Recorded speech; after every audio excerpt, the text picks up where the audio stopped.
eu trouxe hoje aqui uma questão muito interessante sobre a relação entre crueldade e as forças de resistência contra a crueldade do mundo, a crueldade da vida, nessa relação entre destruição, crueldade e sistemas de cooperação, de solidariedade que resistem à crueldade. Eu trouxe isso com base num texto de Edgar Morin, um capítulo do livro dele, que chama Os Meus Demônios. Na verdade, é uma conclusão do livro, chama Crueldade do Mundo.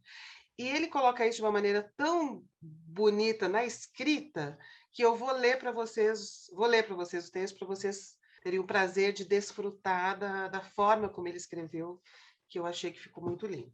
Eu não vou ler inteiro, mas eu vou ler uns trechos para vocês acompanharem. Olha só.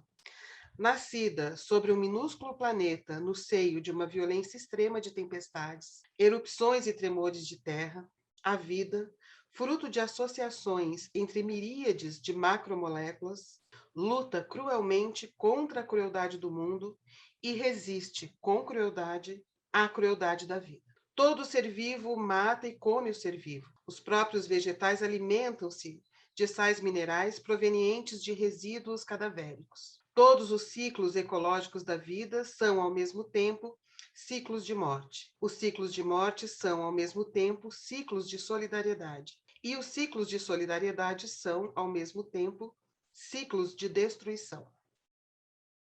As espécies lutam contra a morte. Então, aqui ele vai começar a explicar como que essas forças de resistência contra a destruição são forças fracas, criando a seguinte imagem, né, que a morte, a destruição, a devoração, né, ela vai caracterizar esses ciclos, esse movimento de um planeta vivo como a Terra. E essas forças de resistência contra a destruição são forças fracas, mas mesmo sendo fracas, elas acabam ficando muito poderosas.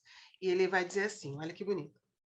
Sem essas forças fracas de resistência à crueldade, não existiria a própria vida. Sem essas forças fracas, não existiria desolação. Mas sem a integração da crueldade pela vida, também não existiria vida. Então, olha só. As forças fracas de associação que constituem a vida integram e, ao mesmo tempo, combatem a crueldade. No seio da crueldade do mundo e assumindo esta crueldade, as forças de união, de comunicação, de auto-eco-organização da vida, por muito fracas que sejam, foram capazes de se difundir nos oceanos, de se estender pelos continentes e de se lançar aos ares. E aqui ele não está falando do mundo humano apenas, ele está falando do sistema vital da Terra, né?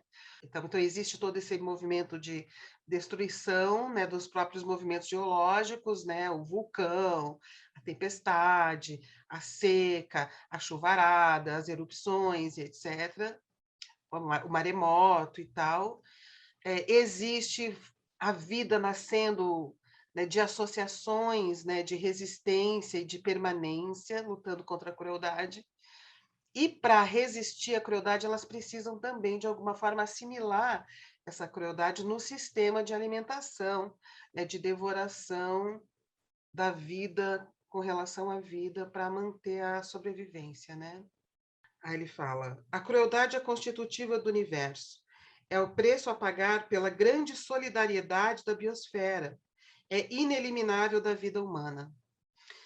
Então, assim, aqui ele começa, então, a pensar de que modo que essa crueldade está na vida humana, não apenas quando ela devora outras vidas, né, como os vegetais e os animais, mas também entre si.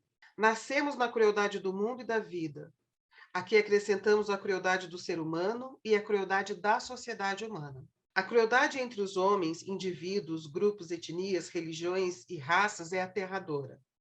O ser humano contém em si um ruído de monstros que liberta em todas as ocasiões favoráveis. Outro dia eu vou fazer aqui um vídeo para vocês. O Edgar Morin trabalha com uma visão de homem que é o homem como sapiens demens, dizendo que isso é característico, né? Nós não somos só sábios, mas a gente também é capaz de ser muito descontrolados emocionalmente, e também capaz de uma fantasia que é associada a erupções emocionais muito intensas, nos torna perigosos para nós mesmos, né? E que isso não é retirável da condição humana, mas pode ser melhor compreendido e melhor elaborado, né? E outro dia eu vou fazer um vídeo aqui para você só sobre esse conceito de sapiens deniens. Bom, enfim, aí eles assim, o ódio desenfreia-se por um pequeno nada, por um esquecimento, pela sorte de outro, por um favor que se julga perdido. O ódio abstrato por uma ideia ou uma religião transforma-se em ódio concreto por um indivíduo ou um grupo. O ódio demente desencadeia-se por um erro de percepção ou de interpretação. O egoísmo, o desprezo, a indiferença, a desatenção agravam por todo lado e sem tréguas a crueldade do mundo humano. E no subsolo das sociedades civilizadas torturam-se animais para o matadouro ou a experimentação. Por saturação, o excesso de crueldade alimenta a indiferença e a desatenção. E, de resto, ninguém poderia suportar a vida se não conservasse em si um calo de indiferença. Isso aqui é muito interessante. Ele diz assim: olha, nós somos cercados de tanta crueldade que a gente desenvolve um calo de indiferença. Quer dizer, uma forma de não ver, de não perceber, de ficar desatento a essa crueldade que nos cerca. O impacto que eu vejo desse texto é ele jogar assim na nossa cara, né, com tanta com poder muito bom na escrita, nas palavras, esse aspecto assim cruel e violento dessas redes, né, da vida, e que na vida humana é acentuado pela crueldade da sociedade. Agora, o Edgar Morin ele não vai dizer que isso que não tem como melhorar, ele acha que pode, né? Ele acha que é possível desenvolver uma sociedade que diminua um pouco essa violência e essa crueldade que a gente vive nas relações sociais. O sistema capitalista ele favorece, né, a exploração, a exclusão. Aqui no Brasil a gente tem ainda essa coisa da distinção que piora, né, as possibilidades de organizar uma sociedade que minimize essa crueldade, né, e a violência. Mas ele acredita que é possível, tá? E ele ainda vê, assim, por exemplo, as imagens que a gente tem de sociedades melhores como utopias que podem reger uma criatividade, de fato, de um mundo um pouco menos cruel, né? Uma sociedade menos cruel do que a que a gente vive hoje. E a gente sabe que tem, né? O Brasil é um país extremamente cruel e existem outros países, outros mundos em que a crueldade é menor, né? Porque o sistema desfavorece a erupção dessas forças violentas, né? Enfim, aí ele diz assim: o crescimento da dependência do dinheiro, da independência pelo dinheiro e do poder do dinheiro generaliza e amplifica a avidez impiedosa. A técnica e a burocracia propagam uma desumanidade gelada, mecânica, desintegram pelas suas quantificações as realidades vividas dos seres de carne, sangue e alma. Sobre isso aqui é o meu livro, né? Minha tese, O Jeitinho Brasileiro, sobre o jeitinho brasileiro, né? A filosofia do jeito. Fala exatamente nisso, como que aqui no Brasil a gente criou essa estratégia do jeitinho, né? Que consegue criar uma solução menos fria, né? Menos desumana, menos impiedosa do que aquela pressuposta pela burocracia, né?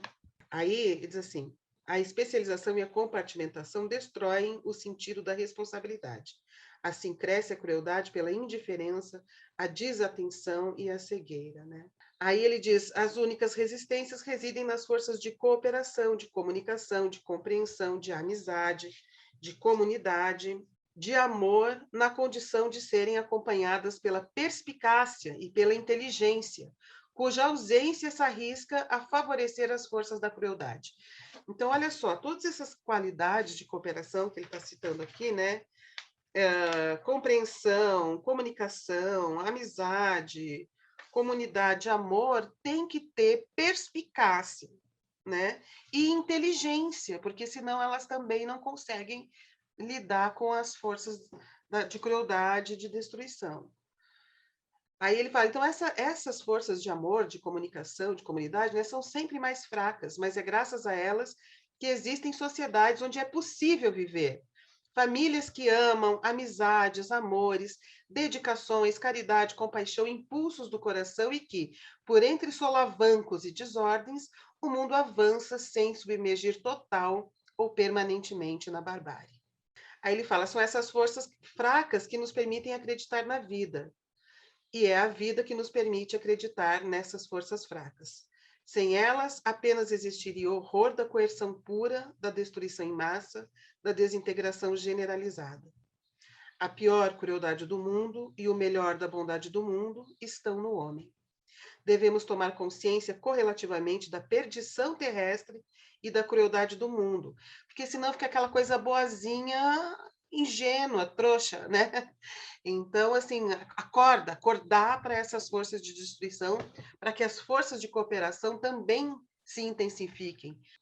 Então, ele diz assim, né? Então, assim, o evangelho da perdição, que é esse da destruição, comporta a ética da solidariedade, que é a ética da resistência à imensa crueldade do mundo.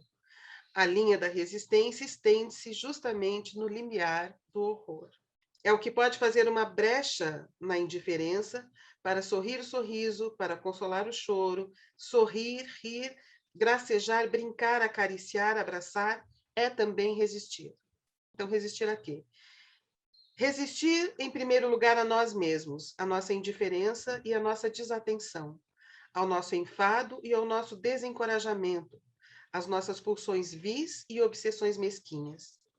Aí ele fala que resistiu ao nazismo, resistiu ao stalinismo, resistiu a essas duas, que ele chama de duas barbáries do século. Aí ele diz assim: na origem de todas as resistências, divijo hoje uma resistência mais profunda, primordial, à crueldade do mundo. O prosseguimento do esforço cósmico desesperado que, no humano, toma forma de uma resistência à crueldade do mundo, é a isso que chamarei esperança. Então, isso é bonito também, eu acho bonito como linguagem, né? Como poesia, assim. O poder da esperança está nas forças fracas, que, ao se juntarem, podem ser muito poderosas na resistência contra as forças de destruição. Então, tá bom, gente. Hoje eu li porque eu acho esse texto muito bonito, né? A estrutura, a linguagem dele é muito bonita. Espero que vocês tenham curtido também. Se quiser estudar comigo na Escola da Tenda, me manda um e-mail para contato.fernandacarlosborges@gmail.com. A gente tem um curso de extensão que já está em andamento, mas você pode entrar, porque as aulas são gravadas, então você pega o que perdeu assistindo os vídeos de 15 em 15 dias nos sábados. E a gente tem os cursos com videoaulas pré-gravadas, que você pode assistir quando você quiser, a hora que você quiser, na plataforma da Escola da Tenda, tá? Que é tendafilosofia.eadplataforma.com. Tudo junto, Tenda Filosofia. Tá bom, gente? Então, até semana que vem. Espero que vocês tenham se inspirado com esperanças realistas, né? Com a leitura desse trecho do Mohan. Tá bom? Beijo, até semana que vem.